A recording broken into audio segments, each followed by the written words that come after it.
Stove వెలిగించి బాండీ పెట్టి వేడయ్యాక 2 చిన్న గరిటెలు నూనె వేసి 1 స్పూన్ నువ్వుల నూనె వేసి నూనె వేగాక 1/2 స్పూన్ ఆవాలు 1/2 స్పూన్ జీలకర్ర వేసి ముందుగా కట్ చేసి ఉంచిన 2 ఉల్లిపాయ ముక్కలను తాలింపు పెట్టి గోల్డెన్ కలర్ వచ్చే వరకు ఫ్రై చేసి ఇప్పుడు ముందుగా కట్ చేసి పెట్టుకున్న 5 మునక్కాయ ముక్కలను వేసి ఒకసారి కలిపి మూత పెట్టి 2-3 నిమిషాలు ఉంచాలి లో హీట్లో.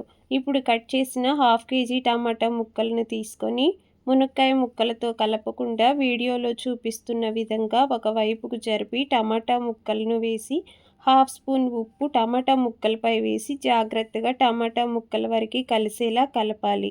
మూత పెట్టేసి 10 నిమిషాలు కుక్ చేయాలి. ఇప్పుడు స్మాష్ స్టిక్ తీసుకొని టమాటా ముక్కల్ని కంప్లీట్గా స్మాష్ చేయాలి.